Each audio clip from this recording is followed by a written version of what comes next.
Ces dernières années, on peut dire que j'ai eu une assez grosse évolution, qu'elle soit physique, mentale ou même au niveau de ma vie. Je peux dire concrètement que vraiment en l'espace de 2-3 ans, j'ai réussi à changer mon corps. J'ai perdu 24 kilos en 9 mois.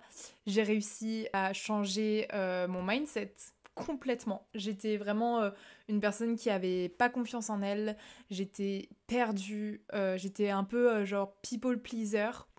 Pour celles qui connaissent le terme, c'est-à-dire que je m'écrasais toujours pour les autres en fait, mais vraiment non-stop, et que cela soit en amitié ou en couple, horrible.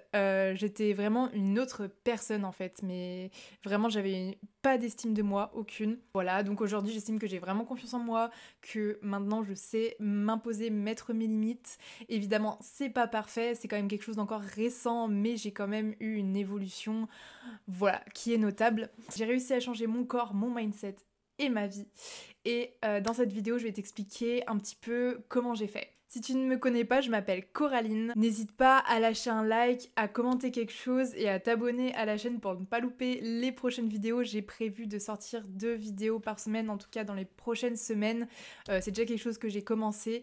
Donc voilà, si tu veux suivre ce type de vidéo, n'hésite pas à aller me follow. Donc, première partie, mon corps. Comme je t'ai dit, j'ai fait une perte de poids de 24 kilos en 9 mois en 2022, enfin 2021/2022. Et c'est vraiment, je pense, un de mes plus gros accomplissements sur les dernières années. Alors, si tu veux quelque chose vraiment de très très détaillé, juste sur la perte de poids, j'en ai fait une vidéo entière que tu peux aller voir sur ma chaîne.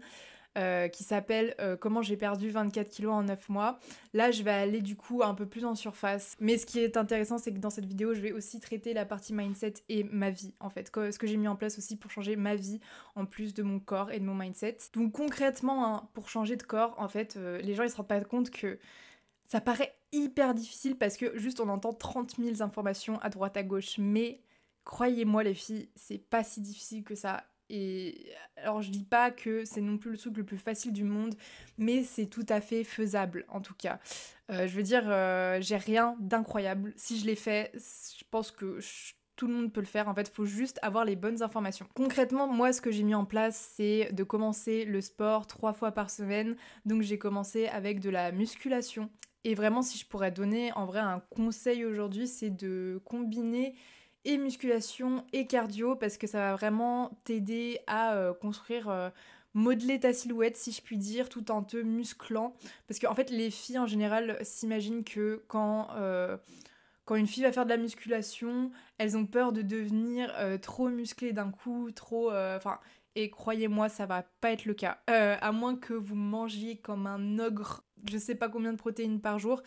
Euh, En fait, faut pas avoir peur de prendre du muscle parce que c'est ça qui va rendre votre silhouette harmonieuse. C'est ça en fait qui va transformer votre corps. Il y a des femmes qui disent ouais, je veux me tonifier.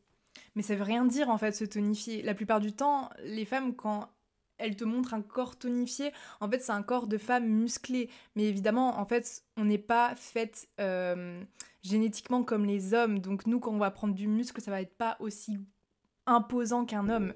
Donc, les filles, n'ayez pas peur de faire de la musculation. Franchement, ça va sculpter votre corps, ça va le rendre harmonieux. En plus, vous allez être en bonne santé. Franchement, ça apporte que du bon. Et voilà, je dis de coupler au cardio parce que le cardio, ça a plein de bienfaits, même hors les bienfaits physiques. Mais de faire du cardio, ça va vous aider aussi à la perte de gras. Vraiment, c'est bon pour le cœur, c'est bon pour votre mental. Donc voilà, moi je conseille de coupler les deux. Moi je conseille vraiment d'avoir une alimentation équilibrée, surtout équilibrée, et assez intuitive, mais pas forcément au début. Je m'explique, parce que si vous commencez au début, vous voulez avoir changé un peu votre corps, etc. Souvent en fait, quand tu commences, t'es pas assez éduqué sur le sujet. En fait, moi, ce que je recommande avant tout, c'est vraiment de s'informer sur la nutrition, sur les apports à peu près qu'il faut avoir.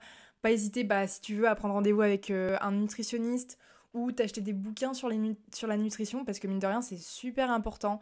Même si t'as pas forcément d'objectifs sportifs, physiques et tout, pour être en bonne santé, il faut bien manger. En fait, il y a plein de personnes qui savent même pas ce que c'est que les féculents, les protéines et les lipides. Donc, si tu veux bien manger, pour moi, il faut que tu sois un minimum informé là-dessus.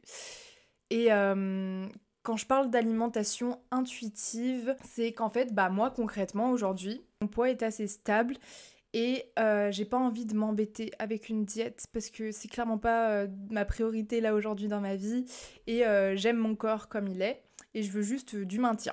Donc je mange assez intuitivement, c'est-à-dire que quand j'ai faim, je mange. Quand j'ai pas faim, je ne mange pas. C'est pas plus compliqué que ça. Par contre, quand je mange, j'essaye de faire en sorte que ce soit de la nourriture qui nourrisse mon corps. C'est-à-dire de la nourriture qui n'est pas transformée, tout ce qui est trop sucré, genre les gâteaux, les sodas, tout ça. En fait, après, ça a jamais été quelque chose que j'ai eu l'habitude d'avoir. C'est-à-dire que dès que j'étais petite, ma mère, enfin chez moi en tout cas, c'était pas du tout des choses qui avaient à disposition.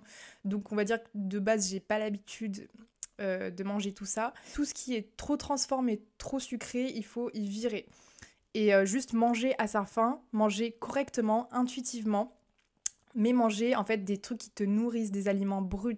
Et ça, c'est super important. Et tu verras vraiment la différence sur ton corps. Tu feras moins de rétention d'eau, tu auras moins de gras. Ensuite, comment j'ai changé mon mindset? Comme je l'ai dit, j'étais vraiment une fille qui n'avait pas confiance en elle, qui avait pas d'estime d'elle, qui était un peu people pleaser, donc qui faisait toujours passer les autres avant elle, tout le temps, jamais en fait, j'avais zéro estime de moi, donc jamais, en fait, je m'écrasais complètement pour les autres. En fait, maintenant, mon mantra, un peu dans la vie aujourd'hui, c'est si je veux, je peux. Et ça, je l'avais pas trop avant, enfin... J'étais plus en mode je me laisse couler et tout. Non, on prend le contrôle, on y va. J'ai complètement fait un switch de mindset et on va dire que l'entrepreneuriat m'a beaucoup aidé aussi. Premier truc que j'ai fait, c'est de faire attention au contenu que je consommais. Donc que ce soit sur YouTube, Instagram, TikTok, tous les réseaux sociaux, même les livres, les films. En fait, le contenu que vous consommez, ça va vraiment vous influencer même indirectement et inconsciemment. Et c'est important que tu t'en rendes compte. Donc, en fait, globalement aussi, j'ai commencé à consommer plus du contenu de type développement personnel. Alors évidemment, tous les contenus de développement personnel ne sont pas parfaits. Mais ça m'a quand même beaucoup aidé, en tout cas c'est mon expérience, beaucoup aidé dans mon travail sur moi-même et beaucoup de livres aussi. N'hésitez pas à me dire en commentaire si jamais ça vous ferait plaisir que je fasse une vidéo dans laquelle je présente mes livres préférés, les livres qui m'ont le plus aidé jusqu'à maintenant.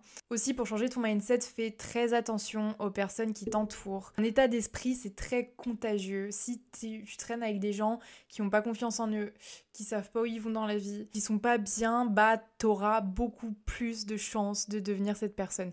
Et à contrario, si tu fréquentes des personnes qui lâchent rien, qui sont motivées, qui savent où ils vont, qui sont bien dans leur basket, et ben en fait ça va te contaminer du coup cette fois positivement et ça va beaucoup plus t'aider à changer ton état d'esprit. Et ce qui est important également, c'est d'avoir un état d'esprit dit de croissance. Il y a l'état d'esprit de croissance et il y a l'état d'esprit fixe. L'état d'esprit fixe, c'est de se dire, de toute façon, je peux pas faire ça parce que je suis comme ça, et c'est tout. En fait, c'est des gens qui s'auto-mettent dans des cases parce qu'on leur a répété tel ou tel truc depuis qu'ils sont petits. Souvent, c'est des choses qui ont été répétées par de la famille ou des gens proches en tout cas. Par exemple, ta mère qui te dit que t'es bordélique, bah au final, tu vas finir par y croire.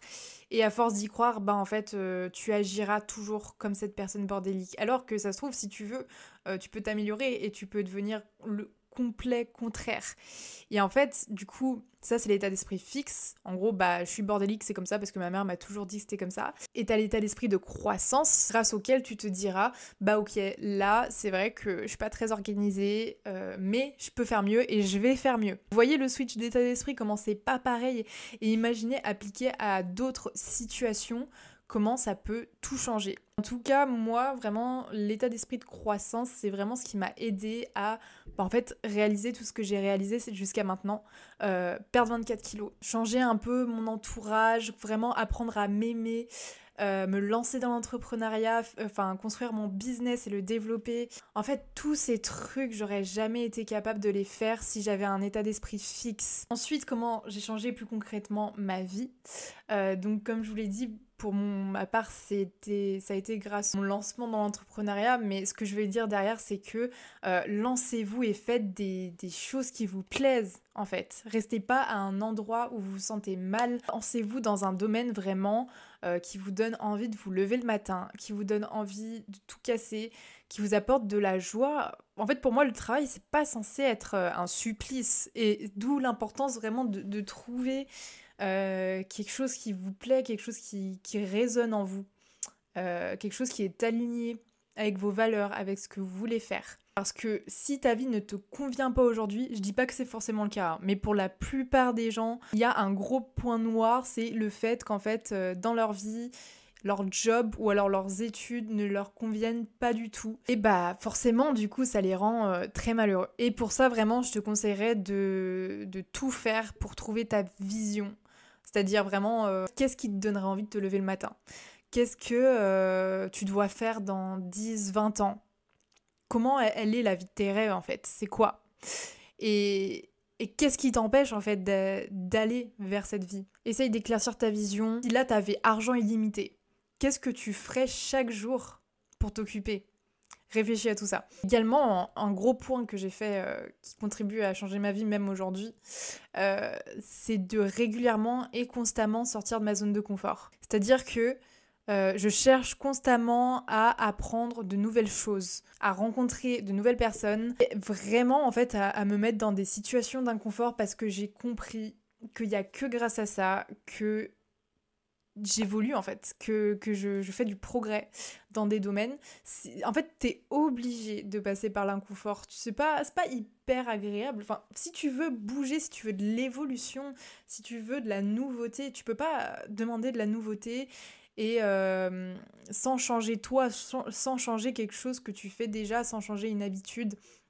Donc, t'es obligé de passer par des situations d'inconfort où ça te fait bizarre parce que le changement, c'est inconfortable. Se sentir nul, se sentir débutant dans un domaine, c'est inconfortable. Et d'ailleurs, c'est pour ça que la plupart des gens ne se cassent pas la tête et ne font pas tout ça. Et en fait, la plupart de ces gens, souvent après, viennent se plaindre de leur vie. En fait, il faut vraiment que vous ayez cet état d'esprit, vraiment de sans cesse chercher à évoluer, d'être en constante évolution, mais de comprendre que pour ça, il faut se bouger les fesses, il faut se mettre un petit coup de pied aux fesses, il faut se mettre dans des situations où on n'est pas forcément bien, pas forcément à l'aise, mais que c'est pas grave, que c'est normal de passer par là et c'est plutôt bon signe. Et en plus, c'est temporaire. Mes sorties de zone de confort ces derniers temps, c'était quand j'ai fait une conférence devant plus de 50 personnes, j'étais un peu stressée, mais en fait, je sais que, par exemple, moi, la Coraline, dans 10 ans, pour elle, ce sera normal, ce sera peut-être pas son quotidien, mais parler devant même des centaines de personnes, elle sera totalement OK avec ça parce que parce qu'elle fait ça régulièrement. Et je me dis, je peux pas devenir cette personne si aujourd'hui, j'arrive même pas à parler devant 50 personnes. Du coup, en fait, juste, j'éteins mon cerveau et j'y vais. Et en fait, souvent, la plupart du temps, on se rend compte que c'est pas si terrible que ça. C'est pas du tout la mort, c'est pas du tout... voilà. En fait, il y a qu'en se forçant que vous allez passer par-dessus et que vous allez évoluer pour aller plus loin. Et surtout, dernier point de cette vidéo, ce que je mets constamment en place, savoir exactement comment est mon futur moi et de tout mettre en place vraiment pour devenir ce futur moi petit à petit. J'essaye de faire en sorte d'agir comme elle. Dès que je dois prendre une décision, je me demande, ok, quelle décision prendrait la Coraline dans 10 ans, en fait? Est-ce qu'elle ferait ce choix? Est-ce qu'elle irait voir telle personne?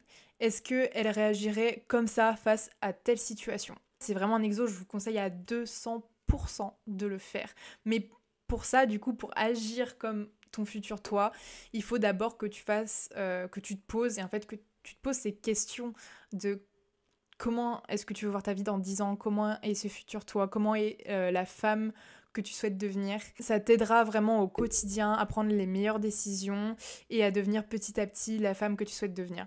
Voilà les filles, c'était tout pour cette vidéo, j'espère qu'elle vous a plu. J'essaye de faire des formats... Oula, j'ai failli péter mon micro. J'essaye de faire des formats plus courts en ce moment parce que du coup, je sais pas si tu l'as remarqué, mais j'ai un rythme maintenant un peu plus soutenu. Donc forcément, je peux pas faire des vidéos de 30 minutes 2 fois par semaine avec ma marque à gérer à côté, ça commence à... voilà. Mais j'espère que ça te plaît quand même. N'hésite pas à me dire en commentaire si t'as des sujets que tu aimerais que je traite. Parce que le but, c'est que ça vous plaise. Et puis voilà, sinon, n'oublie pas de t'abonner à la chaîne. N'oublie pas d'aller voir le site de ma marque Kanaya, donc les patchs pour atténuer les douleurs de règles. Le site est en description. Je te fais des bisous et je te dis à très bientôt.